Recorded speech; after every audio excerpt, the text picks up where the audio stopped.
औज़ुबिल्लाहिमिनश्शैतानिर्रजीम बिस्मिल्लाहिर्रहमानिर्रहीम। मेरे तमाम फैमिली चैनल के members, non members, subscribers, non subscribers और जहाँ जहाँ मुझे सुनते हैं उन सबको मेरी जानिब के दिल की अथाह गहराइयों के साथ अस्सलामु अलैकुम वरहमतुल्लाहि वबरकातुहू। 2-3 दिन की गैर हाजिरी रही, अंदाज़ा आप लोग लगा लेंगे। कुछ मसरूफियात थी, कुछ तबीयत की ख़राबी थी जिसका मुझे बहुत एहसास था। आज भी मैं 5-7 मिनट का प्रोग्राम करूँगा और वो भी इंशाल्लाह कल जो प्रोग्राम मैंने करना है वो अपने ख़त्म मरतबत नबी आखिर ज़मान हज़रत मोहम्मद मुस्तफ़ा सल्लल्लाहु अलैहि वसल्लम और उनकी शान में बताना है आपको। जो कुछ उनके बारे में प्रोपेगेंडा किया गया, जो कुछ उनके बारे में कहा गया कि कुरान शरीफ के कितने मायने निकलते हैं, उस हिसाब से मैं आपको कल बताऊंगा। तो आज फ़लसफ़ा महरूमी है। यहाँ से अंदाज़ा लगा लें आप मेरे मौजू का कि रात की तारीकियों में हम एक दूसरे को पुकारते हैं, रात की तारीकियों में हम चिल्लाते हैं, फरियाद करते हैं और मौत का साया हमारे सामने होता है। इसके स्याह बाजू हम पर छाए हुए होते हैं और इसका खौफनाक हाथ हमारी रूहों को जहन्नम की तरफ घसीटता है। लेकिन इसकी आछी निगाहें दूर उफ़क़ पर जमी हुई होती हैं। रात की तारीकियों में मौत अपनी गर्मी रफ्तार के साथ होती है और हम खौफ व दहशत से आहो जारी करते हैं, इसके पीछे पीछे चलते हैं। हम में कोई नहीं होता जो ठहर सके या जिसके दिल में ठहरने की आरज़ू हो। ये थोड़ा सा फ़लसफ़ा है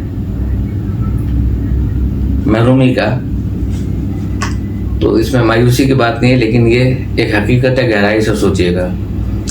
तो रात की तारीकियों में मौत हमारे आगे आगे होती है और हम उसके पीछे पीछे। जब कभी वो पलट कर देखती है, हम में से हज़ारों सड़क के किनारे गिर पड़ते हैं और जो गिर जाता है वो ऐसा होता है कि फिर कभी नहीं उठता, और जो नहीं गिरता वो अपने इरादों के ख़िलाफ़ चलता है और चलता रहता है, चलता रहता है, चलता रहता है, ये जानते हुए कि वो गिरेगा और सोने वालों के साथ सोएगा।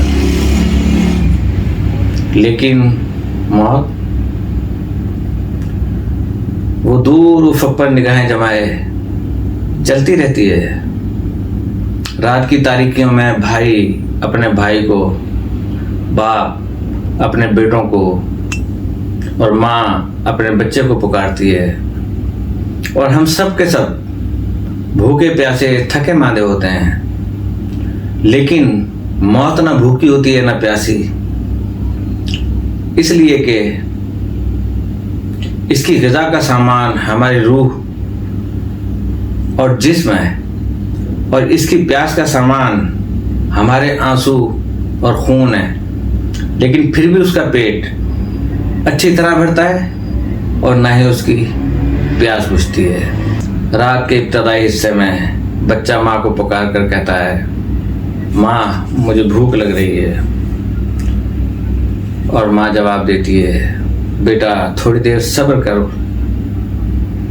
आधी रात को बच्चा फिर माँ को आवाज़ देता है, अम्मा मैं भूखा हूँ, मुझे रोटी खिलाओ। और वो जवाब में कहती है, बेटा मेरे पास रोटी नहीं है। पिछली रात को मौत माँ और उसके बच्चे के पास से गुजरती है और अपने हाथों से उनके चपत रसीद करती है, हल्का सा थप्पड़ मारती है। वो सड़क के किनारे सो जाते हैं, लेकिन मौत दूर उफ़क़ पर निगाहें जमाए चलती रहती है, चलती रहती है, चलती रहती है। सुबह को मर्द रिज़्क़ की तलाश में खेत की तरफ जाता है, बिजनेस की तरफ जाता है, लेकिन वहाँ खाक और पत्थरों के सिवा कुछ नहीं मिलता, कुछ नहीं पाता।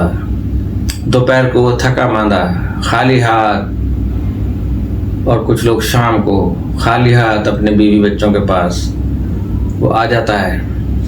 और जब शाम होती है तो मौत मर्द और उसके बीवी बच्चों के पास से गुजरती है और इन्हें सोता देखकर खुश होती है, और फिर दूर उफक पर निगाहें जमाए चली जाती है। सुबह को किसान अपनी झोपड़ी से निकलता है और अपनी माँ बहनों का गहना लेकर शहर जाता है कि उसे फरोख्त करके गेहूं लेकर आऊंगा।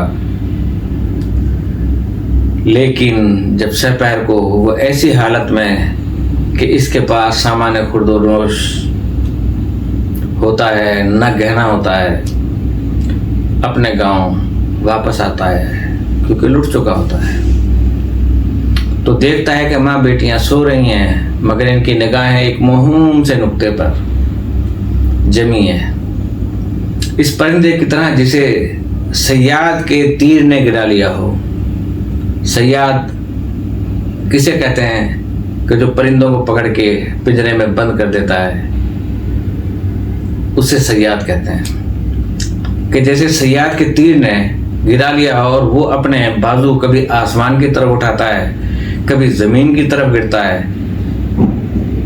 शाम को मौत किसान और इसकी बहनों के पास से गुजरती है और उन्हें सोता देखकर मुस्कुराती है, फिर दूर उफक पर निगाहें जमाए फिर चली जाती है। रात की तारीकियों में, और रात की तारीकियों की तो कोई हद ही नहीं है।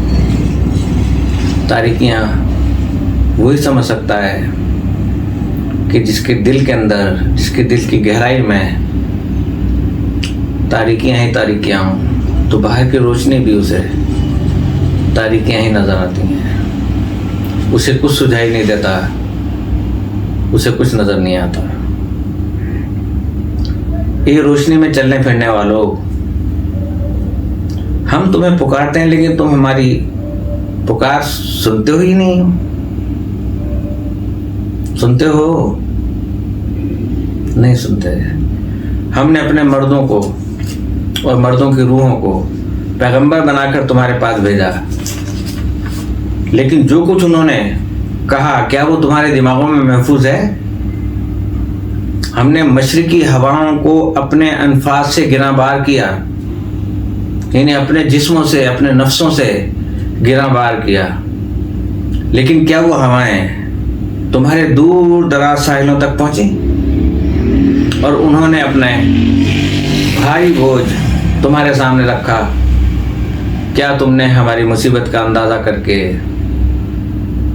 हमें इससे निजात दिलाने की कोशिश की, या खुद को अमन और सलामती में पाकर कह दिया कि रोशनी के रहने वाले जुल्मतज़ादों के साथ इसके सिवा और क्या सुलूक कर सकते हैं कि मुर्दों को बुलाएं और इनसे कहें कि इन चलती फिरती लाशों को दफन कर दो, और ताकि मशीयत इलाही की तकमील हो जाए। लेकिन तुम अपने तई मौजूद सतह से बुलंद नहीं कर सकते अपने आप को, ताकि खुदा तुमको मशीयत बना ले और तुम हमारे माउन मददगार हो जाओ। रात की तारीकियों में हम एक दूसरे को पुकारते हैं। रात की तारीकियों में भाई अपने भाई को, माँ अपने बेटे को, शोहर अपनी बीवी को, आशिक अपनी महबूबा को पुकारता है। और जब हमारी आवाज़ें आपस में घुल मिलकर फ़ज़ा के जिगर की तरफ बुलंद होती हैं, फ़ज़ा के जिगर की तरफ बुलंद होती है, जिगर को काटती हुई बुलंद होती हैं, तो मौत एक लम्हे के लिए ठहर कर हम पर हंसती है और हमारा मजाक उड़ाती है, फिर दूर उफ़क़ पर दोबारा निगाहें जमाए चली जाती है। नतीजा आप लोगों ने निकालना है। इस दुआ के साथ इजाज़त चाहता हूँ कि अल्लाह पाक हम सब की जान, माल, इज़्ज़त व आबरू और हमारी दिल की तारीकियों को दूर फरमाए। अस्सलामु अलैकुम व रहमतुल्लाहि व बरकातुहू।